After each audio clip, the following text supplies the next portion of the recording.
What is going on, everybody? Welcome back to the channel. Aftersound here, bringing you some Rising Star content today. So we have the music promoter that I wanted to look into, and specifically, if you missed the Luke Plays to Earn Q&A that he did with Jukes. It's fantastic. There's a lot of things that we learned from there, and I was able to confirm with Jukes himself during that Q&A that Starbits are burned, and that's why I wanted to kind of cover what Music Promoter is and the implications of the burn. I also did a video maybe just a couple days ago about giving my thoughts to the entire Q&A or the AMA that Jukes did, which was good. There were some things that we learned, some things that were interesting, and some things that were really cool. So I don't want to rehash it here. If you want to learn more, you can go ahead and just check out that video. What I do want to talk about, though, is Music Promoter and how this is really the only way in which Starbits are being burned right now. So if you've been following my content regarding Rising Star for a while, you know that one of the big things that I'm worried about in the long run is the inflationary aspect of Starbits.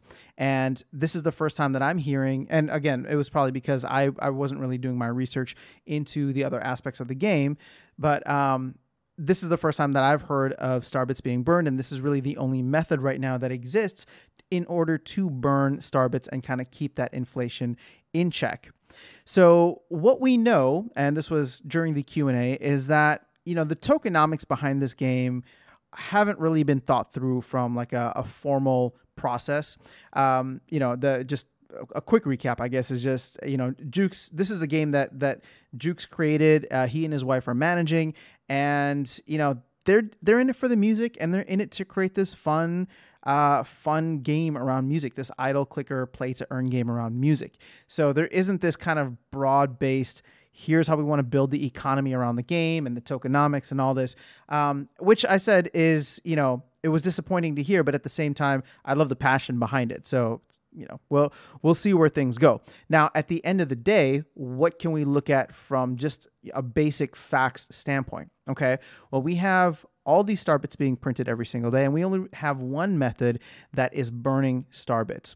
Now, the way that Music Promoter works is there are missions run every day, and I don't think it's all missions. It's just these eligible missions. So you have like midweek support, open mic night, Saturday headline, all the way down to, you know, rap battle and country support tour.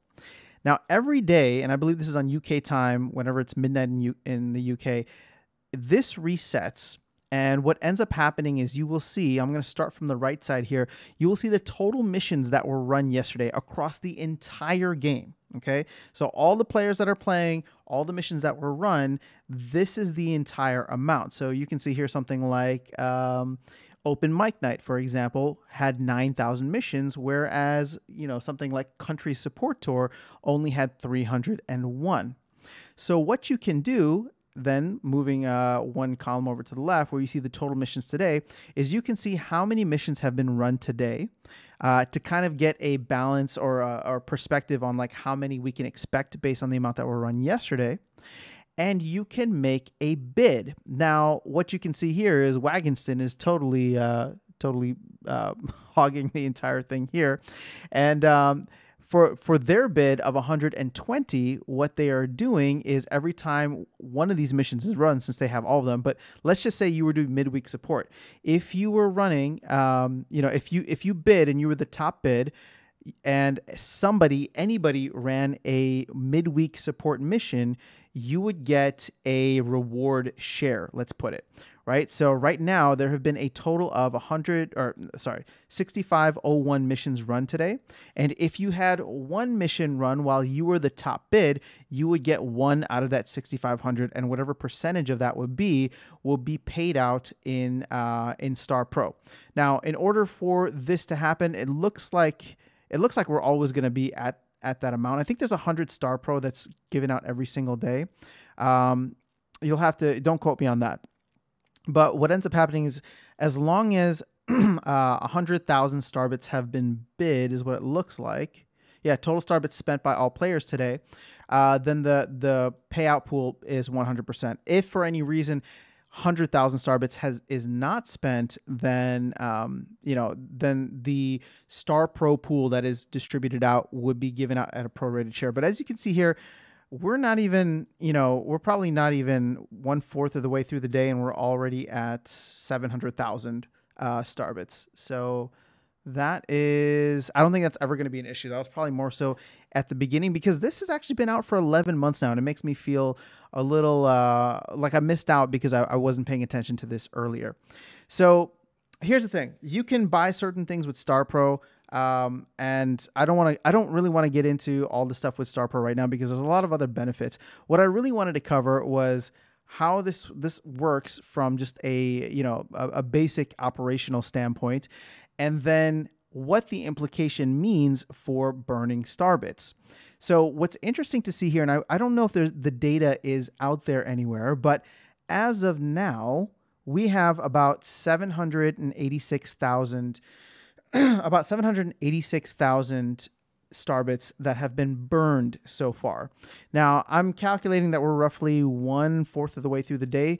And from what I've seen previously, I have seen this number get up over the 3 million Starbits burned per day, which is interesting, except we don't really know how many Starbits are coming into the ecosystem. So right now, it's good to see that we have a burn, but until and unless we have some kind of demand for Star Pro, and maybe that's what I'll cover in a future Rising Star video, is like, what do we use Star Pro for? How valuable is it? Is it worth getting? Is it worth burning your Starbits for? Because you will only get a share of the total payout if you are the top bid while somebody else is while somebody is running a mission. So you can see here Wagginston has bid 120. So if I wanted to bid, I would need to put 121, and this is coming from a different pool. So right now my pool has 0. So if you have 1,000 in your Starbits in your main Starbits account, not your Hive engine, but like in game, you have 2 options now. Before, I thought it was just withdraw and deposit, but actually, if you come to the Star Music Promoter tab, you can add 1,000, 10,000, or 100,000. Now, again, this doesn't come from your Hive engine. You can't take it back, nor can you send it back after you bring it here. So there's just another area for you to kind of withdraw your Starbits from the game. One is to go into Hive engine. The other is into your Starbits Music Promoter pool. And so once you have Starbits in there, that's when you can start bidding.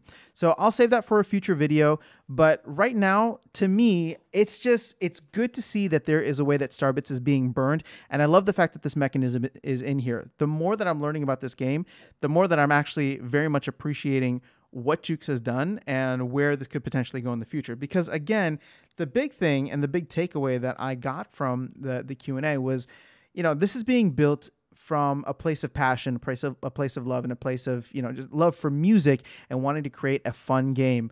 And so that to me just says that, maybe there's not this huge focus on tokenomics and all that. And that's fine. It doesn't need to be, because the focus is on creating a fun game and something that people will really, really enjoy. And so far, I'm enjoying it, and I know that many others in the community are. So it'll be interesting to see how this game continues to grow over time.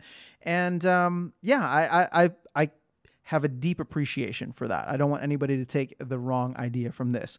So the fact that there are Starbits, or at least there is a single Starbits burning mechanism, means that there may be other Starbits burning mechanisms in the future to help curb inflation. And obviously, I'm sure, even though this is not a primary focus for Jukes and the team, that this is something that, if it became very rampant and out of control, would be something worth taking a closer look at. So I appreciate that. I just wanted to share this with you guys as the primary place that Starbits gets burned. Let me know if you've been having any luck with Music Promoter and what you're using Star Pro for, if you have any.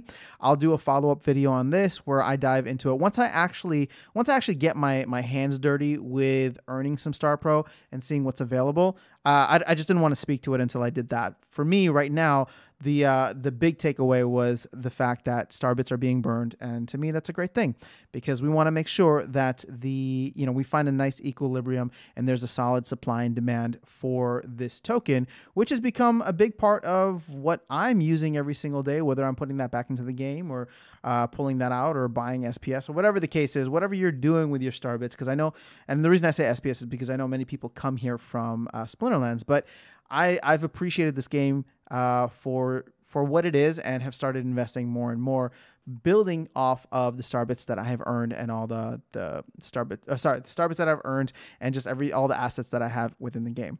All right, I'm gonna leave this video here. That is all I have for you. Have an amazing rest of your day. I will catch you all in the next video, and I will see you around the game, maybe in the Music Promoter live mission log. Would love to see some of your usernames here. As you can see, this thing is kind of going in real time. All right, guys, take care.